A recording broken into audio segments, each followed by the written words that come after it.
China మధ్య సరిహద్దు సమస్య ఈనాటిది కాదు. భారత్ చైనా మధ్య ఈ సరిహద్దు గొడవ గత 70 సంవత్సరాల నుంచి రగులుతూనే ఉంది.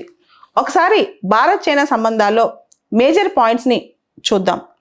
1951 చైనా టిబెట్ని అనెక్స్ చేసుకోవటం, తర్వాత భారతదేశం వన్ చైనా పాలసీని సపోర్ట్ చేయటం, 1954 Panchsheel Bharat China Panchsheel agreement sign చేయటం, 1959 ప్రాంతంలో చైనీస్ ప్రీమియర్ చౌ ఎన్లాయ్ భారతదేశానికి రావటం, ఆ టైంలో చైనీస్ మ్యాప్లకు సంబంధించి మన కొంత భూభాగాన్ని చైనాలో కనపడటం ఇండియా అబ్జెక్ట్ చేసింది.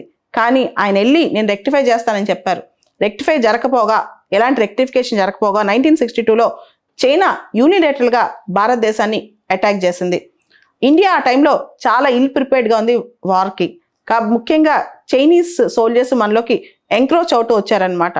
సో ఆ తర్వాత ఇండియా చైనా సంబంధాలు చాలా వరకు తెగిపోయాయి, మన రాకపోకలు కూడా ఆగిపోయాయి, డిప్లొమాటిక్ కట్ ఆఫ్ కూడా అయిపోయింది అనమాట. సో 1963లో చైనా పాకిస్తాన్ బౌండరీ అగ్రిమెంట్ జరిగింది. మన కాశ్మీర్లో ఉన్న ఆక్సాయ్ చిన్ ఏరియా దాదాపు 33,000 స్క్వేర్ కిలోమీటర్ల ఏరియా పాకిస్తాన్ సహాయంతో చైనా తీసేసుకోవడం జరిగింది. 1967లో మన సిక్కిం ప్రాంతంలో ఉన్న నాదులా చోళా నాదులా ఒకటి చోళా పాస్ దగ్గర గొడవలు అవటం, చిన్న చిన్న క్లాషెస్ జరగడం జరిగిందనమాట.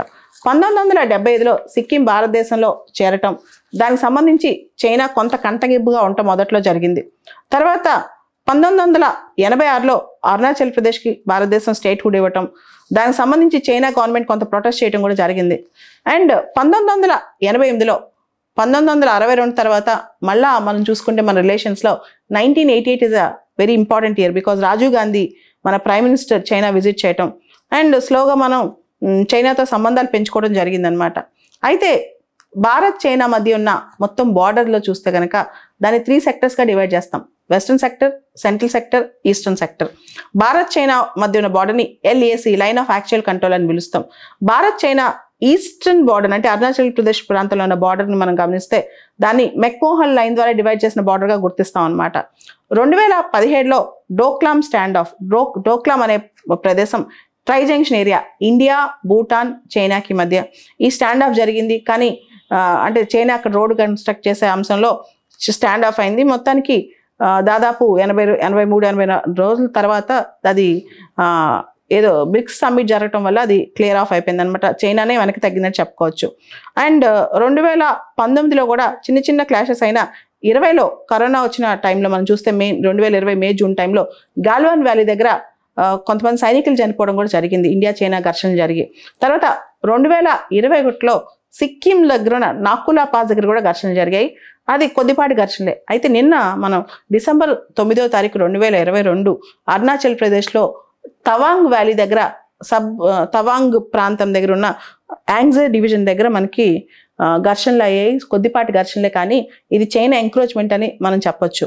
ఓవరాల్గా 90,000 స్క్వేర్ కిలోమీటర్లు ఉన్న అరుణాచల్ ప్రదేశ్ మొత్తాన్ని చైనా క్లైమ్ చేస్తుంది. చైనా దృష్టిలో అరుణాచల్ ప్రదేశ్ భూభాగం మొత్తం చైనాదే అనేట్టు చైనా భావిస్తోంది. అరుణాచల్ ప్రదేశ్ సౌత్ టిబెట్లో భాగం అని చైనా బలంగా నమ్ముతుంది, వాదిస్తోంది. దాంతో అరుణాచల్ ప్రదేశ్ తందేనని చెప్పి ఎప్పుడూ క్లైమ్ చేస్తూ ఉంటుంది. చైనా పాలసీస్ అన్ని కలిపి 2 సిద్ధాంతాలుగా న్యూస్ పేపర్స్ కానీ మీడియా కానీ అభివర్ణిస్తుంటుంది. ఒకటి సలామీ స్లైస్ సిద్ధాంతం అని చెప్పి ఒక సిద్ధాంతం ఉంది. ఈ సలామీ స్లైస్ అంటే చుట్టుపక్కల ఉన్న దేశాలని ఇంక్రిమెంటల్గా టెరిటోరియల్గా ఆక్యుపై చేస్తూ వెళ్ళటం. అంటే ముందు కొంచెం ఆక్యుపై చేస్తారు, వాళ్ళ దగ్గర నుంచి రెసిస్టెన్స్ సరిగ్గా లేకపోతే మళ్ళీ ఇంకొంచెం ఆక్యుపై చేస్తారు. అలా మొత్తం చుట్టుపక్కల అన్నింటినీ ఆక్యుపై చేస్తారనమాట. దాదాపు 18 దేశాలతో, చైనా చుట్టుపక్కల ఉన్న దేశాలతో చైనాకి గొడవలు ఉన్నాయి ఈ సందర్భంగా. అది టెరిటోరియల్ డిస్ప్యూట్స్ కావచ్చు, మ్యారిటైమ్ డిస్ప్యూట్స్ కావచ్చు. మీరు సౌత్ చైనా సీ విషయంలో చూసినా అంతే, భారతదేశంలో చూసినా అంతే. ఇలా రకరకాలుగా చైనా ఈ సలామీ స్లైస్ సిద్ధాంతాన్ని అంటే ఫస్ట్ కొంచెం ఆక్యుపై చేస్తుంది, వాళ్ళు ఏమనకపోతే ఇంకొంచెం ఆక్యుపై చేస్తారు అనమాట. అలానే ఇంకొక సిండ్రోమ్ కూడా చాలా పాపులర్ చైనాకి సంబంధించి, మిడిల్ కింగ్డమ్ సిండ్రోమ్. మీరు గమనిస్తే ఇండియా కానీ చైనా కానీ ఇవన్నీ చాలా ప్రాచీనమైన నాగరికతలు. కానీ 17th 18th సెంచరీలో చూస్తే యూరోప్ సెంటర్గా వరల్డ్ మొత్తం నడిచింది. యూరోప్ తన కలోనైజేషన్ పద్ధతుల ద్వారా అంటే పోర్చుగీస్ కానీ స్పెయిన్ కానీ చాలా దేశాలను ఆక్యుపై చేశాయి. ప్రపంచం మొత్తం అప్పుడు యూరోప్ చుట్టూ నడిచింది. తర్వాత అమెరికా. కానీ చైనా లాంటి దేశాలకి బలమైన స్థానం దొరకలేదు ప్రపంచంలో. చైనా కేంద్ర బిందువుగా భవిష్యత్తులో ప్రపంచం తన చుట్టూ ఉండాలని చైనా అనుకుంటుంటుందని అంతర్జాతీయ నిపుణులు కానీ మీడియా నిపుణులు కానీ అంటుంటారు. దాన్నే మిడిల్ కింగ్డమ్ సిండ్రోమ్. అంటే ఓ పక్క అమెరికా, ఓ పక్క యూరోప్, వీళ్ళ ప్రాబల్యం పెరిగిందే కానీ చైనా కానీ ఇలాంటి పెద్ద పెద్ద సివిలైజేషన్స్ ఉన్న దేశాల యొక్క ప్రాబల్యం పెరగలేదు. కాబట్టి చైనా బలంగా నమ్ముతుంది తనకి ప్రపంచంలో ఒక బలమైన శక్తి అయ్యే స్ట్రెంత్ ఉంది, దాన్ని తను చూపించుకోవాలని. దానివల్ల కూడా చైనా ఇలా బిహేవ్ చేస్తుంది అంటుంటారు.